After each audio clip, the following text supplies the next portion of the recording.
उत्तर प्रदेशના ગોરખપુરમાં કેટલાક અજાણ્યા શખ્સોએ એક યુવકને ઢોર માર માર્યો। પૈસાની લેતી દેતીમાં શખ્સોએ યુવકને માર માર્યો। પોલીસે સીસીટીવી ફૂટેજના આધારે વધારે તપાસ હાથ ધરી।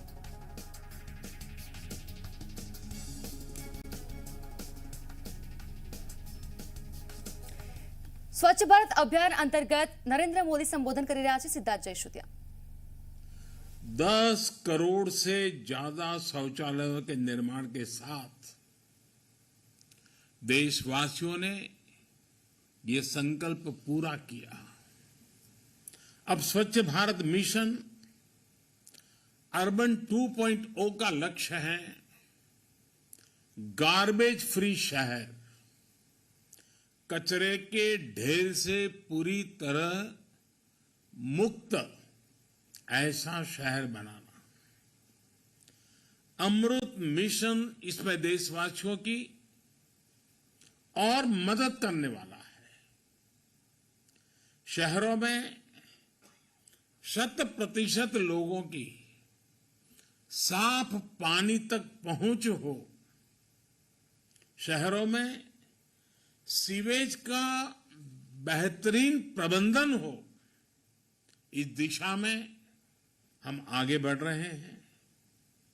मिशन अमृत के अगले चरण में देश का लक्ष्य है सीवेज और सेप्टिक मैनेजमेंट बढ़ाना, अपने शहरों को वाटर सिक्योर सिटीज बनाना और ये सुनिश्चित करना कि हमारी नदियों में कहीं पर भी कोई गंदा नाला न गिरे। साथियों, स्वच्छ भारत अभियान और अमृत मिशन की अब तक की यात्रा वाकई हर देशवासी को गर्व से भर देने वाली है। इसमें मिशन भी है, मान भी है, मर्यादा भी है, एक देश की महत्वाकांक्षा भी है और मातृभूमि के लिए अप्रतिम प्रेम भी है। देश ने स्वच्छ भारत मिशन के माध्यम से जो हासिल किया है वो हमें आश्वस्त करता है कि हर भारतवासी अपने कर्तव्यों के लिए कितना संवेदनशील है, कितना सतर्क है। हम सफलता में और इस सफलता में भारत के हर नागरिक का योगदान है, सबका परिश्रम, सबका पसीना है। और हमारे स्वच्छता कर्मी, हमारे सफाई मित्र हर रोज झाड़ू उठाकर सड़कों को साफ करने वाले हमारे भाई बहन, कूड़े की बदबू को बर्दाश्त करते हुए कचरा साफ करने वाले हमारे साथी सच्चे अर्थ में इस अभियान के महानायक है। कोरोना के कठिन समय में उनके योगदान को देश ने करीब से देखा है, अनुभव किया है। मैं देश की इन उपलब्धियों पर हर भारतवासी को बधाई के साथ ही स्वच्छ भारत मिशन अर्बन 2.0 और अमृत 2.0 के लिए शुभकामनाएं देता हूं। और इससे सुखद ये क्या होगा कि ये नई शुरुआत आज गांधी जयंती के एक दिन पहले ही हो रही है। ये अभियान पूज्य बापू की प्रेरणा का ही परिणाम है और बापू के आदर्शों से ही सिद्धि की ओर बढ़ रहा है। आप कल्पना करिए, स्वच्छता के साथ साथ इससे हमारी माताओं बहनों के लिए कितनी सुविधा बढ़ी है। पहले ही कितनी ही महिलाएं घर से निकल नहीं पाती थी, काम पर नहीं जा पाती थी, क्योंकि बाहर टॉयलेट की सुविधा ही नहीं होती थी।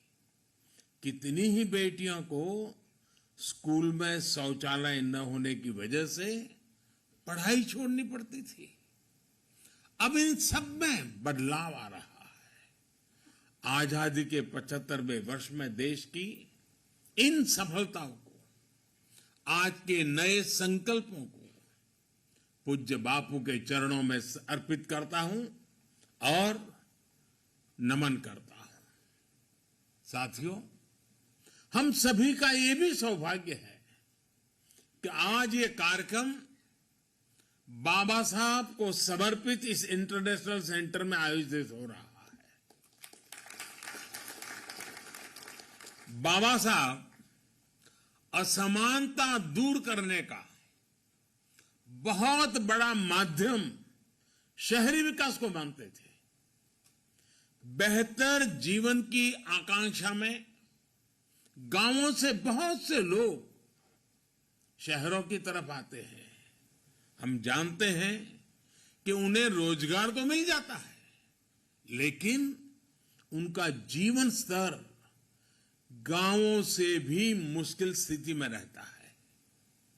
ये उन पर एक तरह से दोहरी मार की तरह होता है। एक तो घर से दूर और ऊपर से ऐसी कठिन स्थिति में रहना। इस हालात को बदलने पर, इस असमानता को दूर करने पर बाबा साहब का बड़ा जोर था। स्वच्छ भारत मिशन और मिशन अमृत का अगला चरण बाबा साहब के सपनों को पूरा करने की दिशा में भी एक अहम कदम है। साथियों, आजादी के इस 75वें साल में देश ने सबका साथ, सबका विकास और सबका विश्वास के साथ ही सबका प्रयास का आह्वान भी किया है। सबका प्रयास की ये भावना स्वच्छता के लिए भी उतनी ही जरूरी है। आप में से कई लोग दूर दराज के ग्रामीण इलाकों में जरूर गए होंगे। आदिवासी समाज के पारंपरिक घरों को जरूर देखा होगा। कम संसाधनों के बावजूद उनके घरों में स्वच्छता और सौंदर्य को देखकर हर कोई भी आकर्षित हो जाता है। ऐसे ही आप नॉर्थ ईस्ट में जाइए, हिमाचल या उत्तराखंड के पहाड़ों पर जाइए। पहाड़ों पर छोटे छोटे घरों में भी साफ सफाई की वजह से एक अलग ही सकारात्मक ऊर्जा प्रवाहित होती है। इन साथियों के साथ रहकर हम ये सीख सकते हैं कि स्वच्छता और सुख का कितना गहरा संबंध होता है। इसलिए जब मैं गुजरात का मुख्यमंत्री बना और प्रगति के लिए पर्यटन की संभावनाओं को निखारना शुरू किया, तो सबसे बड़ा फोकस स्वच्छता और इस प्रयास में सभी को जोड़ने पर किया गया। निर्मल गुजरात अभियान जब जन आंदोलन बना तो उसके बहुत अच्छे परिणाम भी मिले। इससे गुजरात को नई पहचान तो मिली ही, राज्य में पर्यटन भी बढ़ा। भाई और बहनों, जन आंदोलन की ये भावना स्वच्छ भारत मिशन की सफलता का आधार है।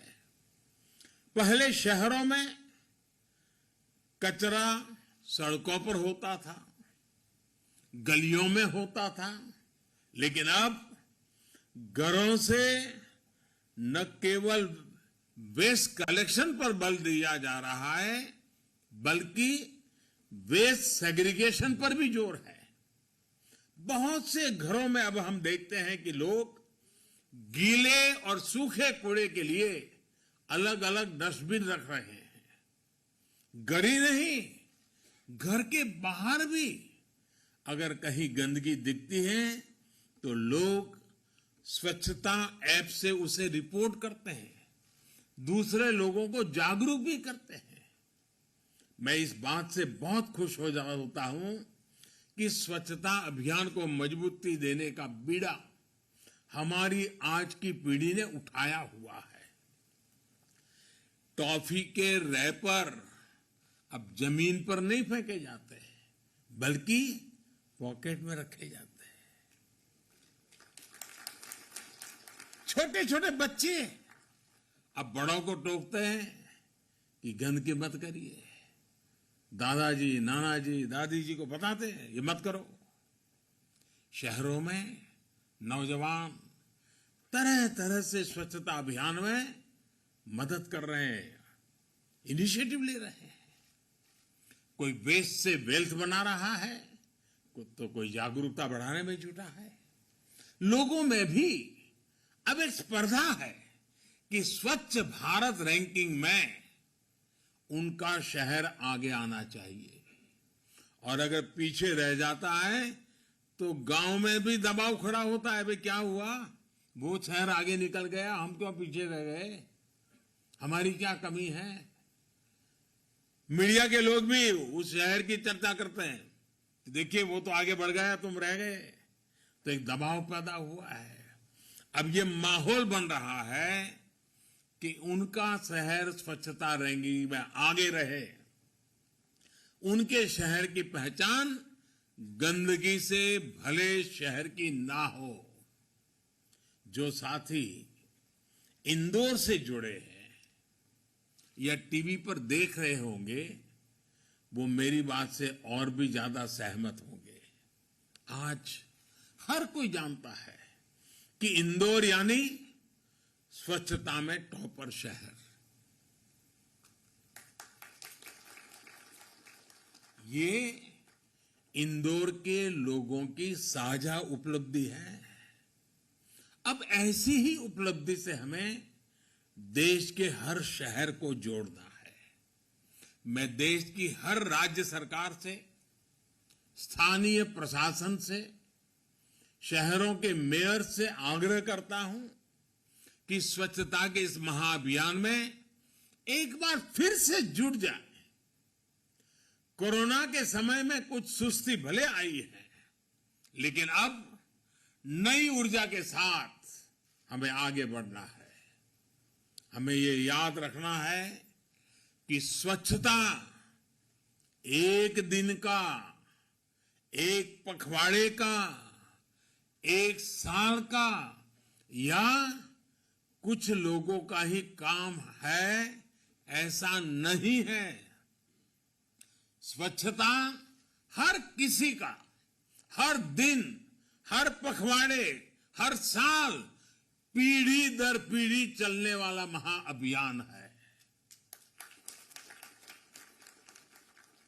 स्वच्छता ये जीवन शैली है। स्वच्छता ये जीवन मंत्र है। और जैसे सुबह उठते ही दांतों को साफ करने की आदत होती है ना, वैसे ही साफ सफाई को हमें अपने जीवन का हिस्सा बनाना ही होगा। और मैं ये सिर्फ पर्सनल हाइजीन की बात नहीं कर रहा हूं, मैं सोशल हाइजीन की बात कर रहा हूं। अब सोचिए, रेल के डिब्बों में सफाई, रेलवे प्लेटफॉर्म पर सफाई, ये कोई मुश्किल नहीं था। कुछ प्रयास सरकार ने किया, कुछ सहयोग लोगों ने किया, और अब रेलवे की तस्वीर ही बदल गई है। साथियों, शहर में रहने वाले मध्यम वर्ग को, शहरी गरीबों के जीवन में ईज ऑफ लिविंग बढ़ाने के लिए हमारी सरकार रिकॉर्ड इन्वेस्ट कर रही है। अगर 2014 के पहले के 7 सालों की बात करें, 7 वर्षों की बात करें, तो शहरी विकास मंत्रालय के लिए 1.25 करोड़ के आसपास का बजट ही आवंटित किया गया था। 7 साल में 1.25 लाख, जबकि हमारी सरकार के 7 वर्षों में शहरी विकास मंत्रालय के लिए करीब करीब 4 लाख करोड़ रुपए का बजट आवंटित किया गया। ये इन्वेस्टमेंट शहरों की सफाई, वेस्ट मैनेजमेंट, नए सीवेज ट्रीटमेंट प्लांट बनाने पर हुआ है। इस इन्वेस्टमेंट से शहरी गरीबों के लिए घर, नए मेट्रो रूट और स्मार्ट सिटी से जुड़े प्रोजेक्ट पूरे हो रहे हैं। हम भारतवासी अपने लक्ष्य प्राप्त कर सकते हैं, इसका मुझे पूरा भरोसा है। स्वच्छ भारत मिशन और मिशन अमृत की स्पीड और स्केल दोनों ही ये भरोसा और बढ़ाती है। आज भारत हर दिन करीब 1 लाख टन वेस्ट प्रोसेस कर रहा है। 2014 में जब देश ने अभियान शुरू किया था, तब देश में हर दिन पैदा होने वाले वेस्ट का 20% से भी कम प्रोसेस होता था। आज हम करीब करीब 70% डेली वेस्ट प्रोसेस कर रहे हैं।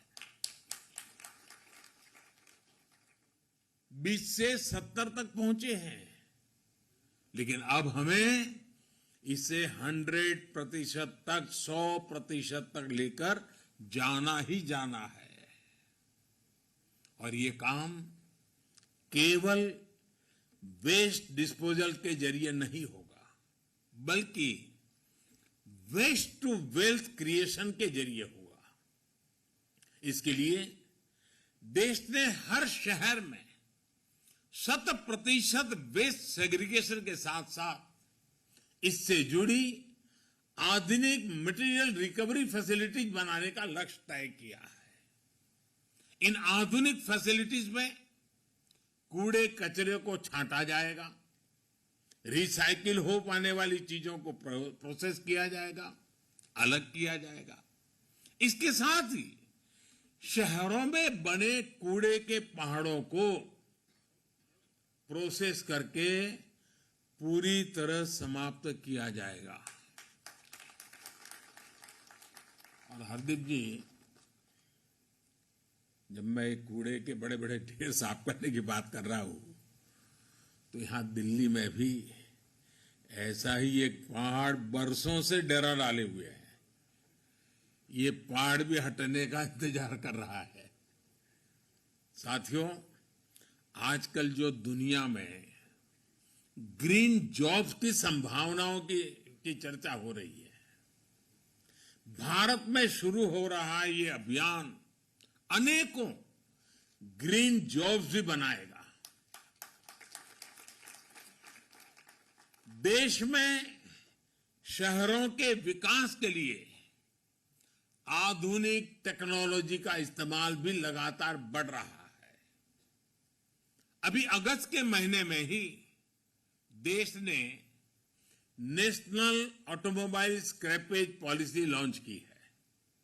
ये नई scrapping policy waste to wealth के अभियान को, सर्कुलर इकोनॉमी को और मजबूती देती है। ये पॉलिसी देश के शहरों से प्रदूषण कम करने में भी बड़ी भूमिका निभाएगी। इसका सिद्धांत है रीयूज, रिसाइकल और रिकवरी। सरकार ने सड़कों के निर्माण में भी वेस्ट के उपयोग पर बहुत ज्यादा जोर दिया है। जो सरकारी इमारतें बन रही हैं, सरकारी आवास योजनाओं के तहत जो घर बनाए जा रहे हैं, उनमें भी रिसाइकलिंग को प्रोत्साहित किया जा रहा है। साथियों, स्वच्छ भारत और संतुलित शहरीकरण को एक नई दिशा देने में राज्यों की बहुत बड़ी भागीदारी रही है। अभी हमने कई साथी मुख्यमंत्रियों का संदेश भी सुना है। मैं देश की प्रत्येक राज्य सरकार का आज विशेष आभार व्यक्त करता हूं। सभी राज्यों ने अपने शहरों की बेसिक जरूरतों को एड्रेस किया। वाटर सप्लाई से लेकर सैनिटेशन तक के लिए प्लानिंग की। अमृत मिशन के तहत 80,000 करोड़ से ज्यादा के प्रोजेक्ट्स पर काम चल रहा है। इससे शहरों के बेहतर भविष्य के साथ साथ युवाओं को नए अवसर भी मिल रहे हैं। पानी का कनेक्शन हो, सीवर लाइन की सुविधा हो, अब हमें इन सुविधाओं का लाभ भी 100% शहरी परिवारों तक पहुंचाना है। हमारे शहरों में सीवेज वाटर ट्रीटमेंट बढ़ेगा तो शहरों के जल संसाधन स्वच्छ होंगे, हमारी नदियां साफ होगी। हमें इस संकल्प के साथ आगे बढ़ना होगा कि देश की किसी भी नदी में थोड़ा सा भी पानी बिना ट्रीटमेंट के ना गिरे, कोई गंदा नाला नदी में न गिरे। साथियों, आज शहरी विकास से जुड़े इस कार्यक्रम में मैं किसी भी शहर के सबसे अहम साथियों में से एक की चर्चा अवश्य करना चाहता हूं। ये साथी है हमारे रेहड़ी पटरी वाले, ठेला चलाने वाले, स्ट्रीट वेंडर्स। इन लोगों के लिए पीएम स्वनिधि योजना एक आशा की नई किरण बनकर आई है। आजादी के दशकों बाद तक हमारे इन साथियों की सूझ नहीं ली गई थी। थोड़े से पैसे के लिए उन्हें किसी से बहुत ज्यादा ब्याज पर कर्ज लेना पड़ता था। वो कर्ज के बोझ में डूबा रहता था। दिन भर मेहनत करके कमाता था, परिवार के लिए जितना देता था उससे ज्यादा ब्याज वाले को देना पड़ता था। जब लेन देन का कोई इतिहास ना हो, कोई डॉक्यूमेंट ना हो, तो उन्हें बैंकों से मदद मिलना भी असंभव था। इस असंभव को संभव किया है पीएम स्वनिधि योजना ने। आज देश के 46 लाख से ज्यादा रेहड़ी पटरी वाले भाई बहन, स्ट्रीट वेंडर्स इस योजना का लाभ उठाने के लिए आगे आए हैं। इनमें से 25 लाख लोगों को करीब करीब 2,500 करोड़ रुपए दिए भी जा चुके हैं।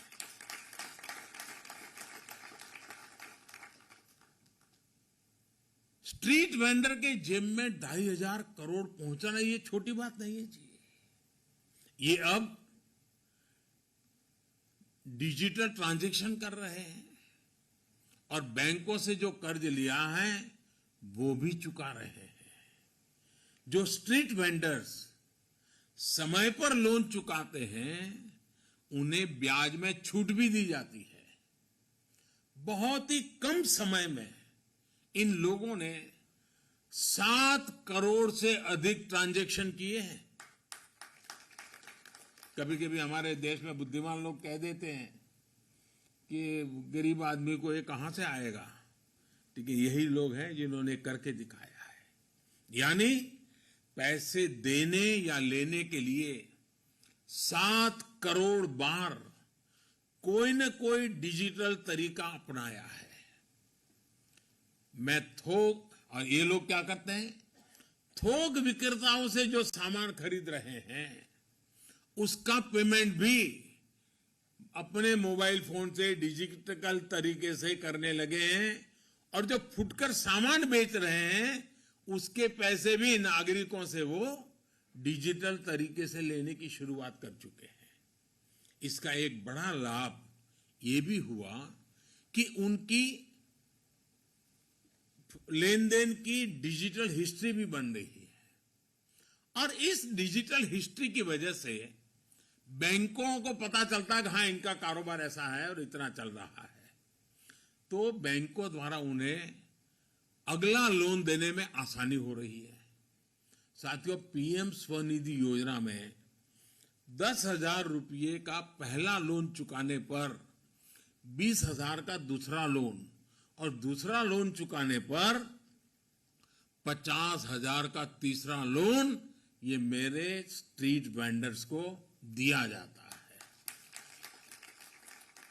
आज सैकड़ों स्ट्रीट वेंडर्स बैंकों से तीसरा लोन लेने की तैयारी कर रहे हैं। मैं ऐसे हर साथी को बैंकों से बाहर जाकर ज्यादा ब्याज पर कर्ज उठाने के दुष्चक्र से मुक्ति दिलाना चाहता हूं। और आज देश भर के मेयर मेरे साथ जुड़े हुए हैं, नगरों के अध्यक्ष जुड़े हुए हैं। ये सच्चे अर्थ में गरीबों की सेवा का काम है, सच्चे अर्थ में गरीब से गरीब को एम्पावर करने का काम है। ये सच्चे अर्थ में गरीब को ब्याज के दुष्चक्र से मुक्ति दिलाने का काम है। मेरे देश का कोई भी मेयर ऐसा नहीं होना चाहिए, कोई भी चुना हुआ कॉर्पोरेटर, काउंसिलर ऐसा नहीं होना चाहिए कि जिसके दिल में ये संवेदना न हो और वो इस पीएम स्वनिधि को सफल करने के लिए कुछ न कुछ कोशिश न करता हो। अगर आप सभी साथी जुड़ जाएं तो इस देश का ये हमारा गरीब व्यक्ति, और हमने कोरोना में देखा है, अपनी सोसाइटी, चाल में, मोहल्ले में सब्जी देने वाला अगर नहीं पहुंचता है तो हम कितनी परेशानी से गुजरते थे। दूध पहुंचाने वाला नहीं आता था तो हमें कितनी परेशानी होती थी। कोरोना काल में हमने देखा है कि समाज के एक एक व्यक्ति का हमारे जीवन में कितना मूल्य है। जब ये हमने अनुभव किया है तो क्या हमारा ये दायित्व नहीं है कि इतनी बढ़िया स्कीम आपके पास मौजूद है, उसको ब्याज में मदद मिल रही है, उसको अपना कारोबार बढ़ाने के लिए पैसे लगातार मिल रहे हैं, क्या आप उसे डिजिटल लेन देन की ट्रेनिंग नहीं दे सकते हैं? क्या आप अपने शहर में 1,000, 2,000, 5,000, 20,000, 25,000 ऐसे हमारे साथी होंगे, क्या उनके जीवन को बदलने के लिए कदम नहीं उठा सकते? मैं पक्का कहता हूं दोस्तों, भले ये प्रोजेक्ट भारत सरकार का हो, भले ये पीएम स्वनिधि हो, लेकिन अगर आप इसको करेंगे तो उस गरीब के दिल में जगह आपके लिए बनेगी। वो जय जयकार उस शहर के मेयर का करेगा, वो जय जयकार उस शहर के कॉर्पोरेटर का करेगा, वो जिसके उसकी मदद में हाथ फैला है उसके जय जयकार करेगा। मैं चाहता हूं ये जय जयकार आपका हो, मेरे देश के हर शहर के मेयर का हो, मेरे देश के हर कॉर्पोरेटर का हो, मेरे देश के हर काउंसिलर का हो। ये जय जयकार आपका हो ताकि जो गरीब ठेला और रेहड़ी पटरी लेकर के बैठा हुआ है वो भी हमारी तरह शान से जिए, वो भी अपने बच्चों को अच्छी शिक्षा देने के लिए दो महत्वपूर्ण निर्णय कर सके। बड़ी आसानी से किया जा सकता है साथियों, लेकिन इस काम में हम सबका योगदान।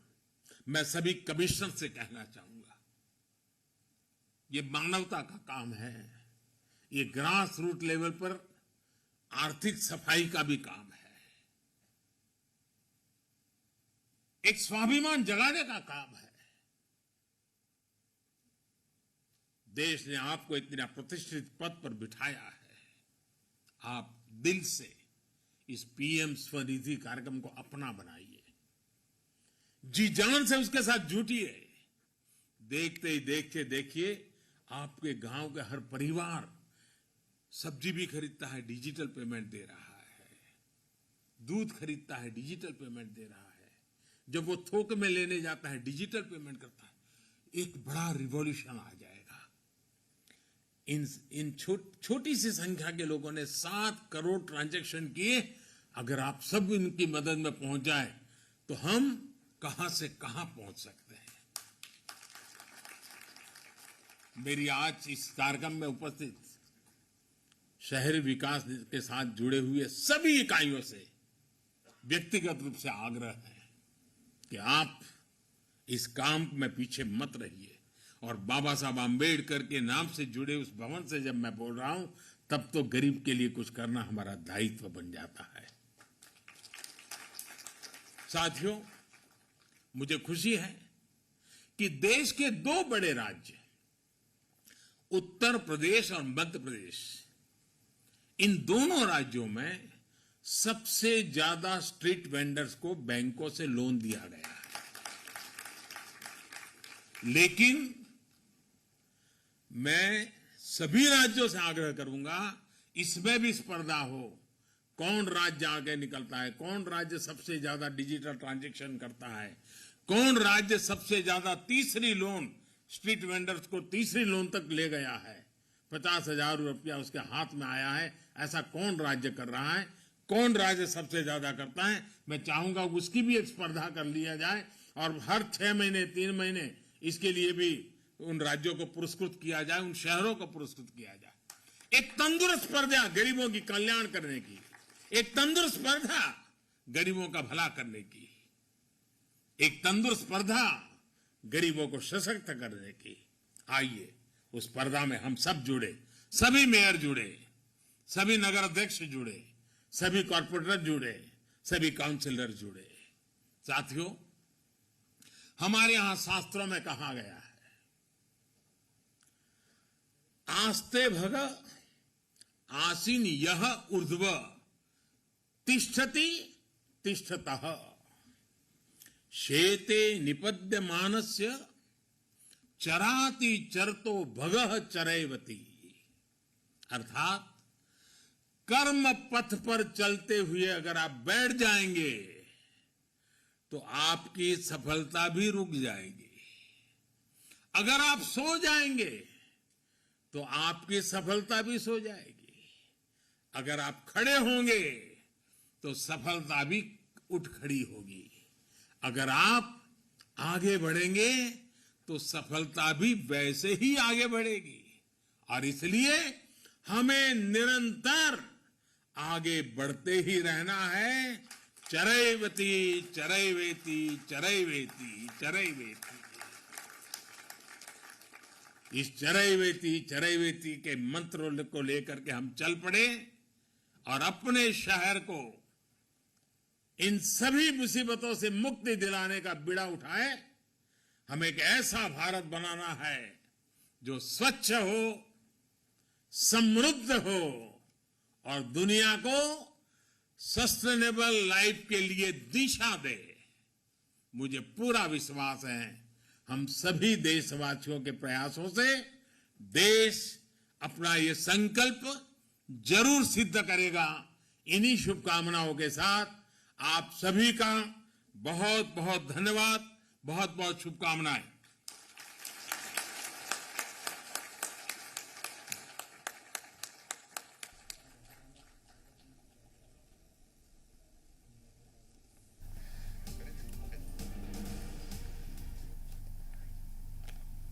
સ્વચ્છ ભારત મિશન 2.0 ની શરૂઆત પ્રધાનમંત્રી કરાવી. રોકાઈશું હાલ એક બ્રેક માટે.